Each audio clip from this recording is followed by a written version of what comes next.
یہ کیا کر رہی ہو تم حوریہ؟ میں نے ایک بار سمجھایا تھا نا کہ تم کسی کام کو ہاتھ نہیں لگاؤ گی، تو یہ کیا کر رہی ہو؟ اسے بیڈ کی چادر ٹھیک کرتے دیکھ کر مقدم بولا۔ چادر ہی تو ٹھیک کر رہی ہوں مقدم سائیں، کیا ہو گیا ہے آپ کو؟ میں بالکل ٹھیک ہوں، اب کیا میں یہ بھی نہ کروں، بس بیٹھ جاؤں سارا دن؟ سارا دن تو میرا ایسے ہی گزر جاتا ہے، کم از کم کسی چیز کو ہاتھ لگانے دیں۔ میں بہت بور ہو رہی ہوں، مجھ سے اس طرح سے بیٹھا نہیں جا رہا، وہ سمجھاتے ہوئے بولی تو مقدم مسکرا دیا۔ تم لایا تو ہوں نہ تمہاری بوریت کا حل۔ اس نے اپنے ہاتھ میں پکڑی کچھ کتابیں اس کے حوالے کی۔ یہ بیبی کیئر کی بکس ہیں کہ لڑکیاں کس طرح سے 9 مہینے اپنا خیال رکھتی ہیں اور پھر ایک ہیلدی بیبی پیدا ہوتا ہے، تو یہاں سے پڑھ کے رکھنا، خیال رکھو اپنا۔ ان بکس میں جو لکھا ہے وہ کام سارے کرو جو تمہارے لیے اچھے ہیں، لیکن اپنا بہت سارا خیال رکھو۔ اس بک میں جو لکھا ہے وہ کھاؤ پیو، اور بیبی کے بابا کے لیے کیا لکھا ہے وہ سب کچھ مجھے بتاؤ، تاکہ میں بھی اپنے بیبی کی پوری طرح کیئر کر سکوں۔ اب میرا منہ کیا دیکھ رہی ہو؟ بیٹھو یہاں اور پڑھو۔ ان کتابوں پر غور کرو اور پھر مجھے ایک کیوٹ سا بیبی دو، وہ اسے سمجھاتے ہوئے بولا، جبکہ حوریہ جو پہلے ہی بور ہوئی بیٹھی تھی ان کتابوں کو دیکھنے لگی۔ کچھ نہ ہونے سے یہ ہونا ہی بہتر تھا۔ آج کرن کالج نہیں آئی تھی، آج وہ اکیلی ہی آئی تھی، اسی لیے کردم اسے چھوڑ کر چلا گیا اور اب جنید اسے لینے کے لیے آیا تھا۔ کردم زمینوں پر بزی تھا، اس بار کی فصل کافی اچھی ہو رہی تھی اور کردم آج کل ادھر ہی زیادہ رہتا تھا، اسی لیے رات کو بھی بہت دیر سے واپس گھر آتا اور صبح ہی چلا جاتا۔ وہ بھی سوچ ہی رہی تھی کہ وہ واپس گھر کس کے ساتھ جائے گی کہ جنید کو کھڑا دیکھا۔ ارے جنید لالا، آپ مجھے لینے آئے ہیں؟ اسے دیکھ کر بہت خوشی ہوئی۔ جی دھڑکن بی بی، کردم سائیں کام میں بزی تھے، اس لیے مجھے کہہ دیا۔ لائیں آپ اپنا بیگ، میں اٹھا لیتا ہوں۔ اس نے اس کے بیگ کی طرف اشارہ کیا۔ ارے آپ کیوں اٹھائیں گے؟ میں خود اٹھاؤں گی۔ کتاب میری، ڈگری میری، فیوچر میرا، اور بیگ آپ کو دوں؟ یہ تو بہت ناانصافی ہے، وہ اس کے ساتھ چلتے ہوئے بولی، جبکہ اس کی پٹر پٹر چلتی زبان جنید کو مسکرانے پر مجبور کر گئی۔ میں آپ کو کچھ دکھاؤں؟ اس کے ساتھ چلتے چلتے دھڑکن نے اچانک سے کہا۔ جی ضرور دکھائیں، جنید مسکرایا۔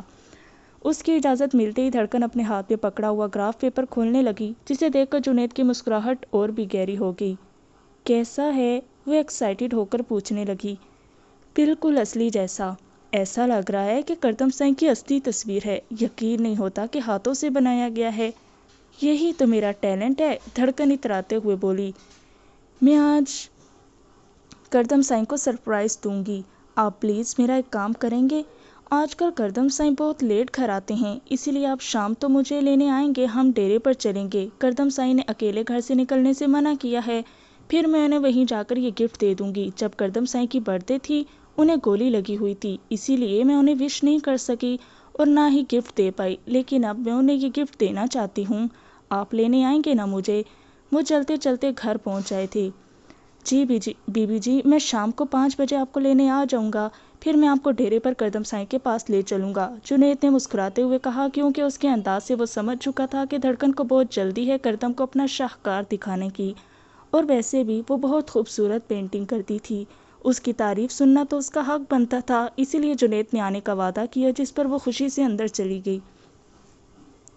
دھڑکن کھانا بنا کر فارغ ہوئی تو جنید اس کا انتظار کر رہا تھا، وہ اپنے وعدے کے مطابق پورے 5 بجے وہاں حاضر تھا۔ اس نے جلدی سے اپنا گراف چارٹ اٹھایا اور باہر آ گئی۔